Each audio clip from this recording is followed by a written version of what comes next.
Калмыцким энергетикам объявили благодарность за добросовестный труд и высокий профессионализм, проявленный при ликвидации технологических нарушений вследствие неблагоприятных погодных условий. Последствия ледяного дождя в ночь с 10 по 11 февраля оставили без электроснабжения 25 населенных пунктов Киченеровского, Малдербетовского, Сарпинского, Октябрьского и Юстинского районов республики.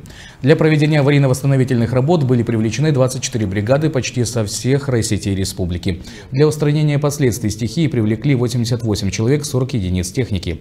На протяжении нескольких дней калмыцкие энергетики в круглосуточном режиме восстанавливали поврежденные под тяжестью льда линии электропередач и поваленные опоры в населенных пунктах и в степи.